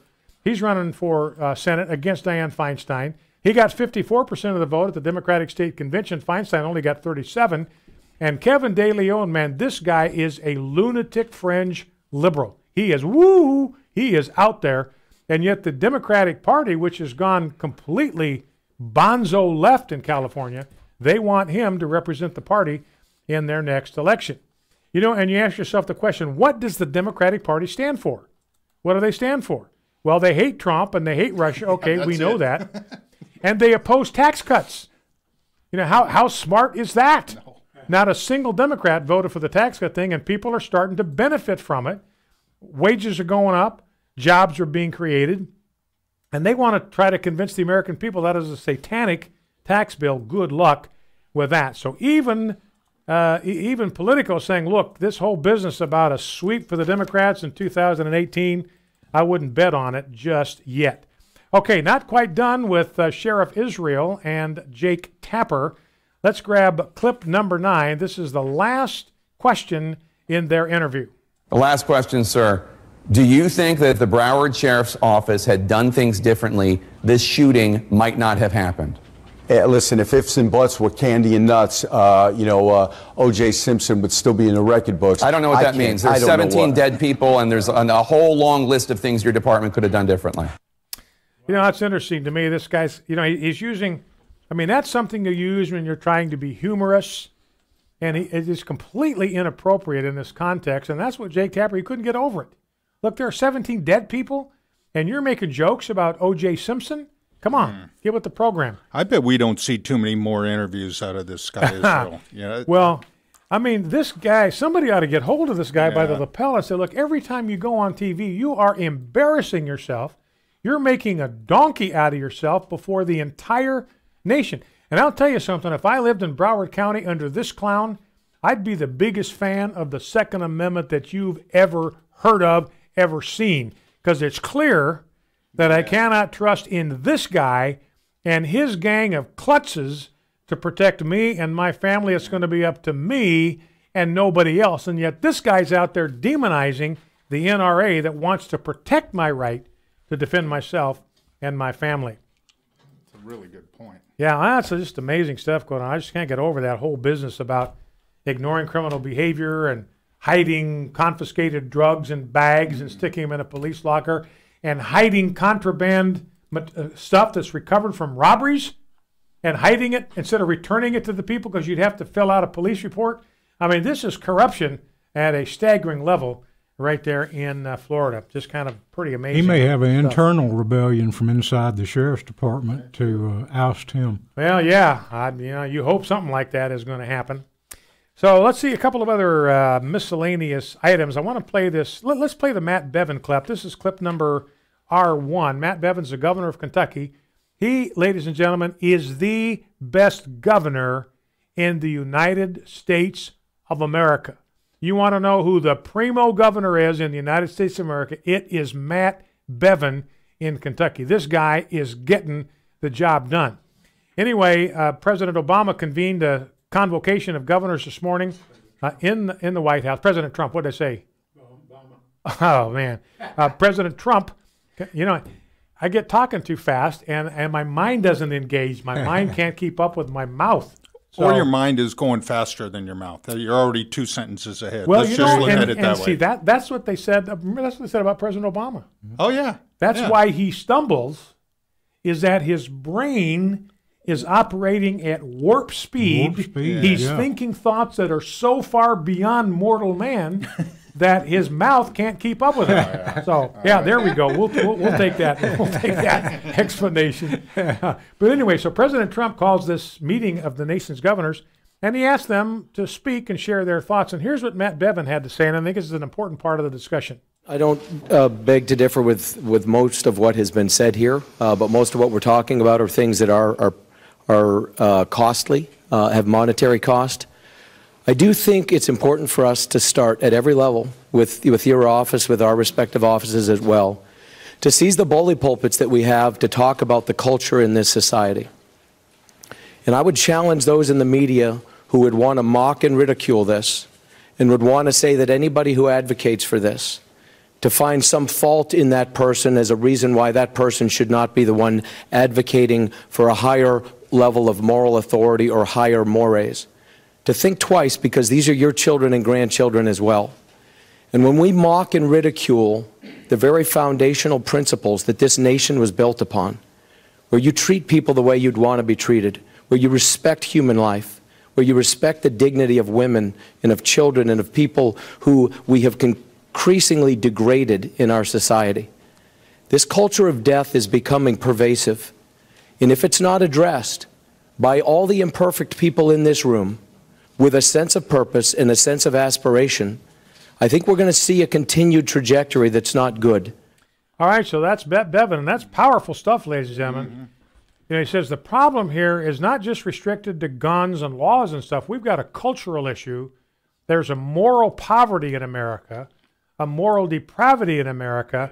And when people try to address this issue, and you know it and I know it because we do this on Facebook and just get blistered, what happens? It's just like Psalm 44 that we read this morning. We get mocked and we get ridiculed for advocating for such outmoded ideas as the Ten Commandments. And that's what Matt Bevin is talking about. Look, is we need people who are advocating for these timeless moral standards, and we cannot be demonizing these people because these are the people that are trying to create a culture which will provide protection for our school children. By the way, let's go to clip number 10. This is this is actually before Eric Holder was in the Obama administration. And of course, he's a gun confiscation guy from Chicago, where they got the tightest gun control laws in the world and virtually the highest murder rate in the country. Here's what Eric Holder said. Listen to what he wants schools to do with your sons and daughters. I've also asked people who have influence over youngsters, entertainers, athletes, to be involved in this program as well. But not only them, community leaders, Jesse Jackson, Mayor Barry, people who have credibility with young people should be on the television, on the radio, as much as we possibly can, and telling these youngsters that it's wrong to carry a gun, and that if you have information about people who are carrying guns, you've got to share that with Chief Thomas and with his people as well. I've also asked the school board to make a part of every day some kind of anti-violence, anti-gun message. Every day, every school, at every level. One thing that I think is clear with young people and with adults as well is that we just have to be repetitive about this. It's not enough to simply have a catchy ad on a Monday and then only do it every Monday. We need to do this every day of the week and just really brainwash people into thinking about guns in a vastly different way. So Eric Holder, we have got to brainwash our children that guns are bad, guns are evil, the NRA is the embodiment of Hitler-esque policies, anybody who carries a gun is evil, anybody who owns a gun is evil, because guns are evil. And Eric Holder says we've got to brainwash our school children into believing this bilge. One last clip before we go to break. This is Dana Lash, clip number 6. Remember, she was the one that had to have an armed escort to get out of that CNN town hall because of the rhetoric that was being used against her, the threats, the inflammatory, the outrage, the vitriol, the sheer hatred that was being directed at her, the accusations never made her. She made her way out of the auditorium. Clip 6. I want to remind everybody that when students go to school that next week in Parkland, the Broward County Sheriff's Office, who I think we need to have a conversation about as well, because this all stems from their dereliction of duty. And I know they say now it's 23 times that they had calls in addition to 2 FBI tips and numerous reports from classmates. It is. And under Florida law, they actually had the authority to go and arrest that individual before anything could be done. And I wish that as much attention were given to the Broward County Sheriff and their abdication of duty as trying to blame 5 million innocent law-abiding gun owners all across the country. Good point. They should be focusing on the sheriff and not the 5 million Americans belong to the NRA who obey the laws. Back with 2. Stay with us. Brian Fisher. 8 Days of Hope started after Hurricane Katrina, and we were blown away by the devastation that we saw on the Gulf Coast of Mississippi and down in New Orleans. And then this past year when we went to Houston, 8 Days of Hope, our rapid response team, we stayed for almost 7 weeks. We had never seen hundreds of thousands of families waiting for somebody to come and help them. And now you get a chance to be the hands and feet of Jesus. March 10th to March 24th, 8 Days of Hope is going to do its first ever back-to-back trip. 8 Days of Hope, 14 and 15. It's free. All you have to do is get to Houston. We provide the food and lodging, a couple great-looking T-shirts. We're looking for skilled professionals, people who know how to work with their hands, and maybe they do this for a living. We're also looking for people that are less skilled, but are still looking to be a part of something way bigger than just themselves. Go to 8daysofhope.com for more information, 8daysofhope.com. Come be a part of the largest rebuilding trip ever planned by 8 Days of Hope. Go to 8daysofhope.com for more information, 8daysofhope.com. Here on American Family Radio, this is David Wolin with Haven Ministries, inviting you to anchor your day in God's Word. Words are powerful. They can hurt deeply or they can bring healing. And that's just the power of the words you and I speak. But as powerful as they are, our words are just words. The words that Jesus speaks are different. Every word from his mouth was and is eternal truth. In the Gospel of John, the disciples were beginning to understand this, and as the crowds were deserting Jesus, he asked his disciples if they were going to stay. And Peter said, "Lord, to whom would we go? You have the words that give eternal life. We believe, and we know you are the Holy One of God." That was true then, and it's true today. Only Jesus has the words that give eternal life. Try out Anchor Devotional today. Visit getanchor.com. You shall not murder. Hello, everyone. I'm Tim Wildman, president of American Family Association and American Family Radio. This is the 6th commandment of the 10 commandments. You shall not murder. We are asking schools all over America to put this on their marquees. Put this on their signs out in front of their school for 1 week to remind America's students that innocent life is precious. Help us spread the word about this campaign to your friends and family. Please go to our website, afa.net, and sign our open letter to America's schools. We need to proclaim this message, you shall not murder, across the land. Why? Because gun control alone will not solve matters of the heart. We need our young people to understand that murder is a violation of God's law, and also it's a violation of the laws all across this land. So help us. Go to afa.net and spread the word. Attention all Christians who believe that America needs a spiritual revival, an awakening, a message of the gospel for our times. This is Alex McFarland encouraging you to attend the 2018 edition of Truth for a New Generation. This is a conference with the theme, Save a Nation. And on March 23-24 in Greensboro, North Carolina, you will hear an amazing lineup of speakers, including Josh McDowell, apologist J. Warner Wallace, Lauren Green and Todd Starnes from Fox News, attorney Abe Hamilton III of the American Family Association, music by the bands and orchestra from North Greenville University, and much, much more. Sessions for all ages, equipping you to share your faith confidently in any situation. Visit truthforanewgeneration.com. That's March 23-24, TNG 2018. You can find it at truthforanewgeneration.com. Presented in part by the American Family Association. American Family Radio. You're listening to Focal Point with Brian Fisher. Video segments of today's program will be posted at afr.net and on the Focal Point Facebook page. You'll also find the best collection of Brian's resources on our Facebook page. If you're on Twitter, be among the very first every morning to find out what the day's show will be about. Just follow Brian at Brian J. Fisher. Brian J. Fisher. Hi, and welcome back to Focal Point, American Family Radio. Brian Fisher is my name. Great to have you in the conversation. You know, I want to make one observation about the Second Amendment. I saw this as a heading and an editorial, well, an article or a column over the weekend, and it set me back. And then I looked at it closer and realized this guy is exactly right. Now, the heading of the article was that the Second Amendment does not confer the right to bear arms. The Second Amendment does not confer the right to bear arms. And Jeff's saying, what? That was exactly my reaction. What are you talking about? And this was on this was on a conservative website. I said, man, I got to check this out. And I read the guy's column, and he was exactly right.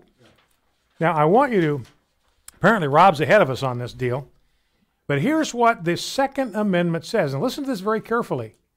A well-regulated militia being necessary to the security of a free state, the right of the people to keep and bear arms shall not be infringed. The right of the people to bear arms shall not be infringed. Now, what does that mean? That means that the right existed before they wrote the Second Amendment. Okay. It was already there. It's inherent. It belongs to us because it's a gift to us from the Creator. The Creator has given us the inherent, innate right and authority to defend ourselves, and all the Second Amendment does is affirm that right. It's a right that exists, and our government must not be allowed to infringe that right because it's inherent. It's an inherent God-given right from the Creator. Now, real quickly, I want to point you to my column. And, Jeff, would you see if the column is up and get it tweeted out and affixed to the Facebook page? I think another key word there is to keep and bear arms, because keep refers to the fact that you keep a well-stocked arsenal if you desire. Yeah, you don't have to just show up at the militia armory and borrow a gun for the weekend. Okay, we've got, it's off to a pretty good start. I got a column up at afa.net. You can read it right now. I'd encourage you to get it and share it with your friends. It's in connection with the Florida shooting. And the point that I make in this column is that liberals in this discussion have been blaming everybody but the guilty party. Now, let me illustrate this. Who have the liberals been blaming in this whole issue, this whole tragedy? They have been blaming, they're trying to decide whether the NRA is to blame because the guy used a gun, or whether to blame the Broward County Sheriff's Department for not stopping him. Now, they've had various and sundry other targets in their crosshairs. This is of the regressive left. I call them regressive. They call themselves progressive, but they're not. They're taking us in a backwards direction. So they'll blame President Trump for not ramping up gun control. They'll blame the national legislature, the Senate and the House, for not sponsoring legislation to take guns out of the hands of ordinary American citizens. Witness what happened to Mario Rubio at that CNN town hall. And, of course, anybody that supports the NRA is to blame. You can ask Dana Lash about that. And any American who opposes the disarming of the citizenry, like you and me, we share some collective blame for this. Now, there's a third entity that they blame, and that's the mental health profession. A lack of mental health resources is resulting in school shooting after school shooting, according to the left. Now, the common denominator in all these formulations is that they place no blame on the actual culprit, the shooter who mowed down 17 innocent school personnel in cold blood. You know, it's almost bizarre to me how little direct blame has been laid on the shoulders of Nicholas Cruz. But in our American system of justice, which is based on the criminal code of Moses and the prophets, no blame shifting is allowed. As Ezekiel said, the soul who sins shall die. The son shall not suffer for the iniquity of the father, nor the father suffer for the iniquity of the son. In other words, we're not going to blame the son for what the father does or hold the son accountable for what the father does, nor are we going to hold the father accountable or blame the father for what the son does. The righteousness of the righteous shall be upon himself, and the wickedness of the wicked shall be upon himself. That would refer, in this case, to Nicholas Cruz, to the shooter. So in other words, a man may have a perfectly wretched upbringing, but if he commits a crime, he must answer for it himself. He cannot be allowed to shift the responsibility for his choices onto somebody else, whether it's his father, or anybody else. So biblically, every man is a free moral agent with a conscience and a will. So each man individually, apart from any other person or influence in his life, must be held accountable for the uncoerced decisions that he makes. We don't put sons to death for the sins of the fathers, nor do we put fathers to death for the sins of their sons. So in looking for culpability in the Parkland shooting, we must never take our eyes off Nicholas Cruz. He and he alone took a rifle to a high school campus. He and he alone loaded that rifle, and he alone went from classroom to classroom targeting innocent people. So it's wholly irresponsible to hold the NRA or any other outside agency or any other people to account for the actions of Mr. Cruz. Now, it's certainly not wrong to hold Broward County sheriffs accountable for mistakes they may have made, which by my reckoning are both egregious and numerous. If they had acted sooner, this incident may have been prevented. But it wasn't a Broward County sheriff who left 17 students dead on the floor. The NRA had nothing to do with the shooting, nor did any mental health professional. As Jeremiah put it, everyone shall die for his own iniquity. Let's put the blame where the blame belongs, on the guy who pulled the trigger. So that column is up at afa.net. Now, a couple of sound bites we want to get in before the program is done. Getting ready to go to the phones. I'm going to grab, oh, by the way, it's pretty encouraging. The CPAC conference was encouraging to me in another way. That room, about half of that room, consisted of enthusiastic millennials. I mean, there are a lot of young people who are conservatives about guns. They're conservatives about Islam. They are conservative about taxes and all that. They're conservative about personal responsibility, and that room was filled with them over the weekend. The U.S., the Olympics this year, lowest rated Olympics ever, down about 10% from the last Olympics. And you know you're in trouble when the highlight for America of the Olympics was that our curling team won a gold medal. I like curling. When that is the highlight of the whole thing, I mean, you're in trouble. There was actually a Russian athlete, a curler, who got disqualified for doping. Yeah. They got curlers out there doping. What would you need to dope for what would you have to dope for curling? Let me ask you, did they have I didn't see any of it, but do they actually have slow motion replays of curling? Is that even? I'm not sure I saw it in slow motion. You know, they do because, for instance, we lost one match. Our women lost one match because whatever they call the person that pushes the stone and releases it, they've got a line there, and you've got to release the stone before your hand gets to that line. It's kind of like the fault line in bowling. Yeah. And they had slow motion. Her hand went across the thing, so that throw was kicked out, and they lost that match by 2 points. I think it's just a really intriguing sport myself. Yeah, I like watching it. I don't figure how it's really a sport, maybe, but when they get those brooms going in front of the things, and man, they're getting it now. They think it's going to go long, so they're furiously out there trying to sweep some chips. So what, the sweeping slows it down or speeds it up? Well, yeah, because they're sweeping little ice chips in front of it, so it'll have more friction as it goes down, goes down the ice. By the way, the email, the kid who said that CNN sent me an email and told me to stick to the question that they gave me. It turns out, looks like he might have doctored that email because his father doctored it apparently, and they left out the phrase question that he submitted. In other words, you've got to stick with the question as if it was the question coming from CNN. His dad redacted the phrase that he submitted. CNN, you got to stick with the question that he submitted. Left that out. So it's possible.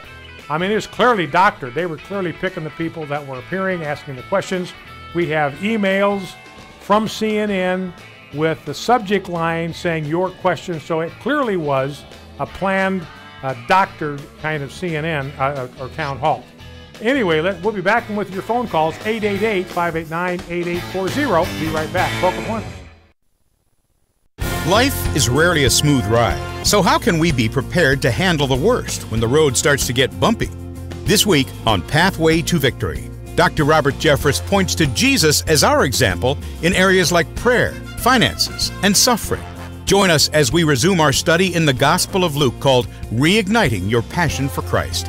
This Monday through Friday on Pathway to Victory. Join us for Pathway to Victory with Pastor Robert Jeffress, weekday mornings at 6 Central on American Family Radio. Some 2,000 years ago, the followers of the crucified Christ learned that he had risen from the grave. They quickly spread the word that Jesus was alive. It's good news that spread from one generation to the next, and now it's our turn. One way to tell this extraordinary news to others is by simply wearing and sharing our colorful He Lives Easter buttons. Get your pack of 10 today at afastore.net. You shall not murder. Hello, everyone. I'm Tim Wildman, president of American Family Association and American Family Radio. This is the sixth commandment of the 10 commandments. You shall not murder. We are asking schools all over America to put this on their marquees. Put this on their signs out in front of their school for 1 week to remind America's students that innocent life is precious. Help us spread the word about this campaign to your friends and family. Please go to our website, afa.net, and sign our open letter to America's schools. We need to proclaim this message, you shall not murder, across the land. Why? Because gun control alone will not solve matters of the heart. We need our young people to understand that murder is a violation of God's law, and also it's a violation of the laws all across this land. So help us. Go to afa.net and spread the word. American Family Radio. You're listening to Focal Point with Brian Fisher. Focal Point. Brian Fisher. I'll load it up for you. Welcome back to Focal Point, American Family Radio. Brian Fisher is my name. Program is Focal Point and just American Family Radio Network, and glad to have you on board. You know, it's interesting.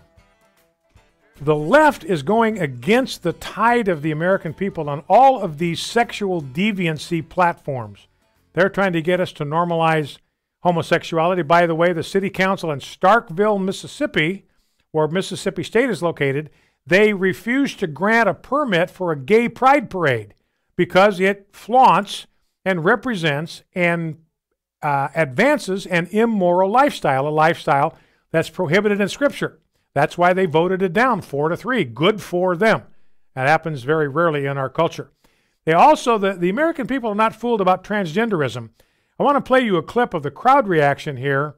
There is a transgender female that's wrestling in the Texas State Championship. She is a girl genetically, and the Texas interscholastic competitive system requires that you compete against people of your own gender according to your birth certificate.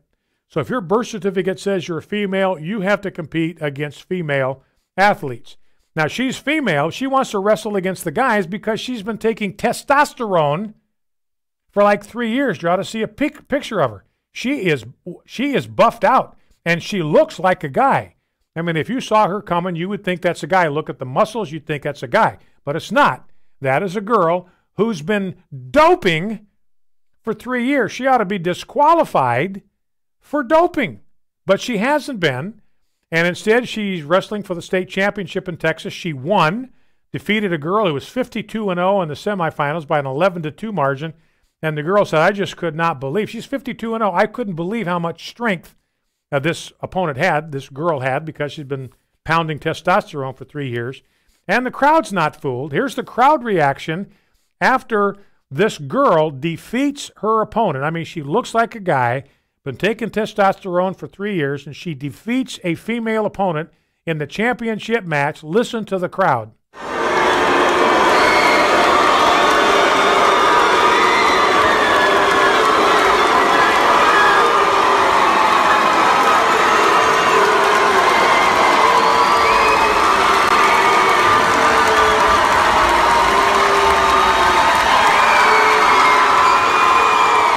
So again, that is pronounced and prolonged booing because they recognize that what's being presented here is something that is abnormal, something that should not be advocated, something that should not be endorsed, something really that should not be permitted. And they know it. All the propaganda, all of the indoctrination that the left is trying to do isn't working on the American people. They can see it. One last clip. This is Ann Coulter, clip 11. She says there's another issue on school shootings, and it's connected to immigration. This is something you might not have thought of, but she makes a good point here.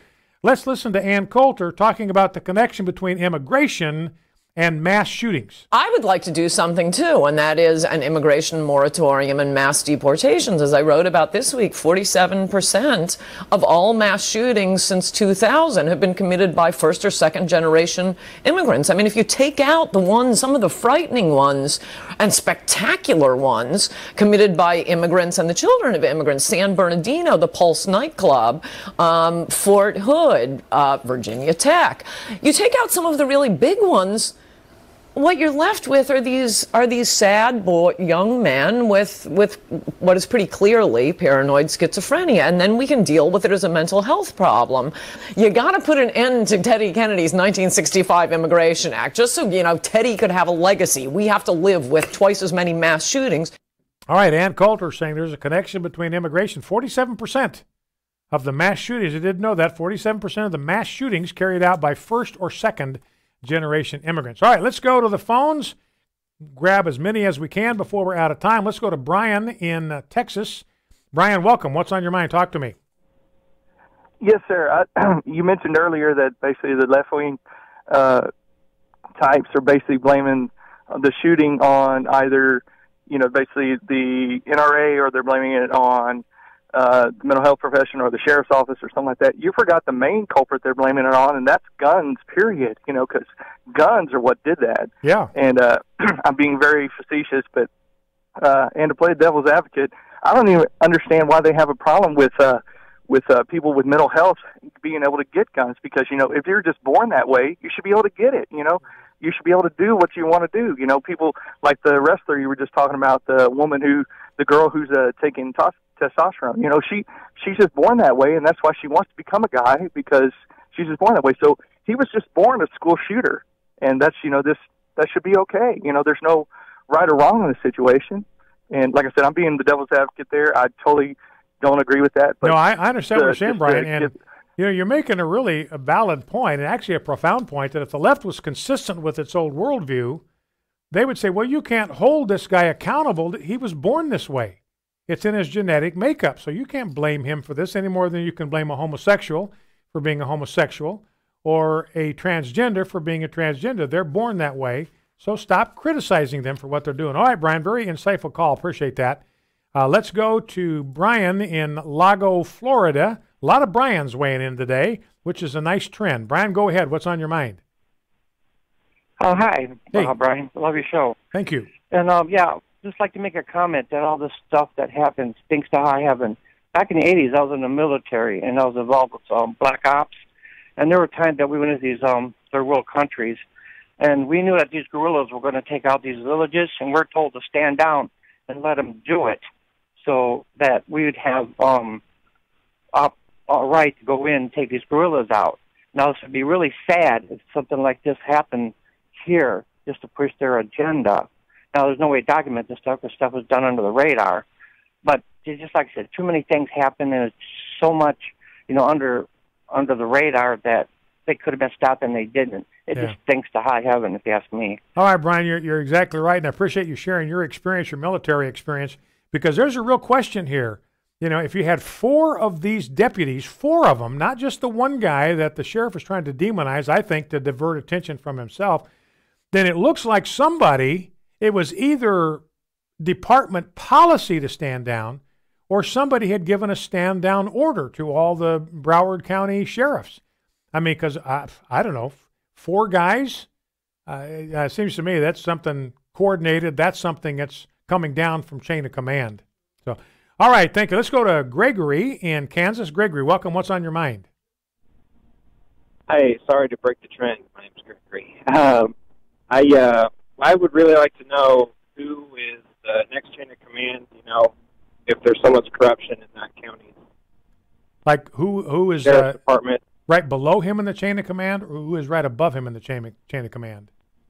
No, who's above him that would act, act towards the corruption and well, that would have. I think that would have to be the city council in that city in Parkland. It would have to be the city council, because they hire the police chief and they can fire the police chief. They can hold him accountable. So I think it's going to be up to them. So I think a lot of attention ought to be focused right on the city council. What are you going to do? This is your problem. You've got plenty of evidence here of some pretty significant corruption and misdeeds. What are you going to do about it? You know, and the reality is this sheriff ought to be out of a job, should have been out of a job by the weekend. So we'll see what they do. Thanks for the call, Gregory. I appreciate it, and we will forgive you for breaking the chain of Brian's. You are released. Let's go to Daniel in Ottawa, Kansas. Daniel, welcome. What's on your mind? Yeah, my sister's a bus driver over there at Ottawa. Yeah. And Friday, one of the students got real violent, and cussing her out and then threatened to shoot up the school and all that stuff. So she had to write a report on it, and the superintendent called the police department and the sheriff department, and he spent the weekend in jail, and he's going to court today. And this happened... But you know the difference is? What's that? Well, the sheriff, the chief police and the sheriff are both Christians, and so... Yeah, well, there you go. And this happened just on Friday? On Friday. Yeah. You can check it out. Okay, yeah, and I know I appreciate, Daniel, down a word you're saying. And the reality is the fact of what happened in Parkland, that might have been just a reminder to them, not that they wouldn't have done it otherwise, but look, we got to take this kind of stuff seriously. Somebody threatens to shoot up a school. You can't minimize that. You can't overlook it. You can't dismiss it. You got to take it seriously. So good for them. This kind of stuff could have been done with Nicholas Cruz, and 17 people would be alive today, but it did not happen. All right, Daniel, great. Thanks for the local information there. That does shed some light. Let's go to Lorene in Virginia. Lorene, welcome. What's on your mind? Hi, thanks for taking my call. Yes, I ma'am. want to lay a lot of the blame for these mass shootings and responsibility at the feet of Hollywood with their multiple mass violent crimes and video games and movies and their immorality that they peddle. I don't hear people talking about that. I just hear Hollywood screaming about conservatives and Trump and blaming everyone else, but they need to turn the finger back on themselves. Yeah. Well, that's a very good call, Lorraine. And Donald Trump was bringing up the possibility of ratings, and maybe that's something, you rarely, you almost never get an X rating for a movie for violence. You do get it for pornography, but you don't get it for violence. And it's, the Hollywood crowd is out there talking about guns are evil, guns are bad, got to get rid of guns, guns are terrible to anybody that supports guns. This movie Black Panther setting all kinds of box office records. The Marvel Comics, I haven't seen it and I never will, so I'm not a Marvel Comics movie fan. But there were, in the movie Black Panther, 163 instances of gun violence. And on top of that, there was all kinds of other violence, fisticuffs and knives, and other kinds of violent weapons were employed. And that these are the people that are trying to tell us, no, you can't have guns, guns are bad, but they'll use them in their movies to make a buck. So maybe Donald Trump was right. Maybe we need to do something about the rating system and crack down on it. If you got, do the same thing. When you're allowed X number of uses of the F word before you go from a PG-13 to an R, maybe we ought to do the same thing with acts of violence. Well, that's it for today. Don't forget to bow low before God, stand tall before man, stand in the gap where God has placed you, and never forget, with God's help, we are fighting a winnable war. See you tomorrow. The views and opinions expressed in this broadcast do not necessarily reflect those of the American Family Association or American Family Radio. Faith, family, freedom. American Family Radio. The Bible makes it clear that God is the one who gives life. It's a gift that we shouldn't take for granted. Unfortunately, there are those who have a different view of life's value.